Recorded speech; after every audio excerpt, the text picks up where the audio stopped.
جب کوئی شخص فوت ہو جاتا ہے تو اس کے اعمال کا سلسلہ ختم ہو جاتا ہے۔ جب آپ تھے تو آپ نماز بھی پڑھتے تھے اور آپ کے نامہ اعمال میں اس کا ثواب درج ہوتا تھا۔ اب آپ چلے گئے دنیا سے تو نمازوں کا سلسلہ ختم ہو گیا۔ آپ صدقہ دیتے تھے، اس کا ثواب آپ کو دیا جاتا تھا، اب آپ نہیں دے سکتے۔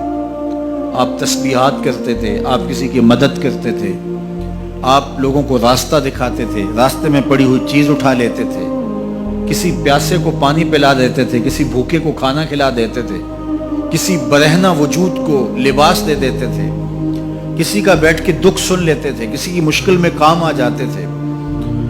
آپ حج کرتے تھے، آپ عمرے کرتے تھے، آپ قرآن مجید کی تلاوت کرتے تھے، یہ کتنے اعمال خیر تھے جو آپ بجا لاتے تھے۔ لیکن جب موت آئی تو یہ سب کچھ ختم ہو گیا، الا من ثلاثہ، لیکن 3 اعمال کا ثواب ہے جو اس کے نامہ اعمال میں درج ہوتا رہتا ہے۔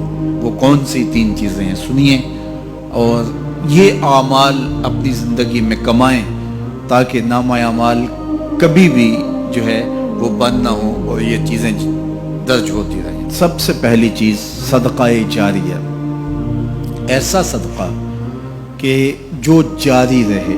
آپ نے مسجد تعمیر کروا دی، جب تک وہ مسجد موجود رہے گی اور لوگ اس مسجد کے اندر نماز پڑھتے رہیں گے، ان کی پیشانیاں سجدہ ریز ہوتی رہیں گی، تو نماز پڑھنے والوں کو تو ثواب ملتا ہی رہے گا، جنہوں نے مسجد تعمیر کروائی ان کے نامہ اعمال کے اندر بھی ثواب درج ہوتا رہے گا۔ صدقہ جاری، مدرسہ تعمیر کروا دیا، آپ نے کوئی ہاسپٹل بنوا دیا، آپ نے انسانی ضرورت کے لیے پانی کا کنواں کھدوا دیا، اور کوئی اور ایسی چیز کہ جو آپ کے بعد بھی جس کا فیض لوگوں تک پہنچتا رہے، وہ فیض رساں چیز جب تک موجود رہے گی اور اس کا فیض لوگوں تک پہنچتا رہے گا تو نامہ اعمال میں ثواب درج ہوتا رہے گا۔ دوسری بات، او علم ینتفع بہ، یا علم جس سے لوگوں کو نفع پہنچتا ہے۔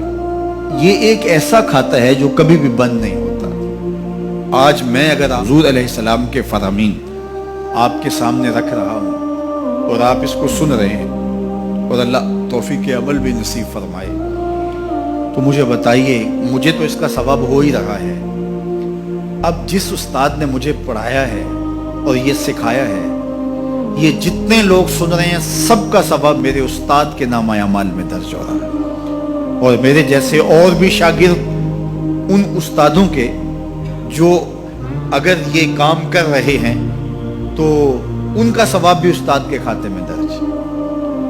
اب اس کا ثواب پھر ان کے استاد کے کھاتے میں درج ہے، اور پھر ہمارے استادوں کے جتنے بھی ہم سبق تھے سب کا ثواب ان استادوں کے کھاتے میں درج ہے، اور پھر ان کا ان کے کھاتے میں، اور یہ چلتے چلتے حضرت ابو ہریرہ کے کھاتے میں چلا گیا، اور پھر ان کا ثواب رسول کریم کے کھاتے میں گیا۔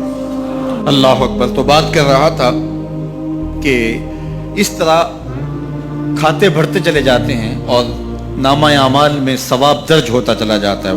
او علم ینتفع بہ، ایسا علم جو نفع دیتا ہے۔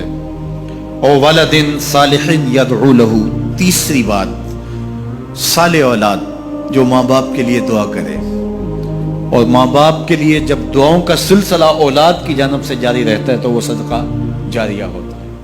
صالح اولاد ماں باپ کے لیے کبھی بھی دعا ترک نہیں کرتی۔ اولاد صالح تبھی ہوگی کہ وہ 5 گانا نمازی ہوگی، اور 5 گانا نمازی اولاد اہتمام سے دعا نہیں بھی کر پائے گی تو دن میں کتنی مرتبہ کہے گی، ربنا اغفر لی ولوالدی، اے اللہ مجھے بھی بخش دے، میرے ماں باپ کو بھی۔ ایک شخص کے 2 بیٹے ہیں، 3 بیٹیاں ہیں، 3 بیٹے ہیں، 4 بیٹیاں ہیں، اور وہ نمازی ہیں، اور روز کہتے ہیں ربنا اغفر لی ولوالدی۔ یار کبھی تو کوئی لمحہ ایسا ہوتا ہے جب تار جڑی ہوئی ہوتی ہے، کبھی تو لمحہ ایسا ہوتا ہے جب بالکل خلوص کا رشتہ مضبوط ہوتا ہے، کبھی تو لمحہ ایسا ہوتا ہے جب رقت طاری ہوتی ہے۔ تو بچپن، لڑکپن، جوانی، بڑھاپا، روز دعا مانگ رہا ہے ربنا اغفر لی ولوالدی، کبھی بیٹی مانگ رہی ہے، بیٹا مانگ رہا ہے۔ تو صالح اولاد کی دعائیں ماں باپ کے درجوں کی بلندی کا ذریعہ ہے۔ تو 3 چیزیں ارشاد فرمایا کہ یہ منقطع نہیں ہوتی، صدقہ جاریہ، علم نافع اور صالح اولاد۔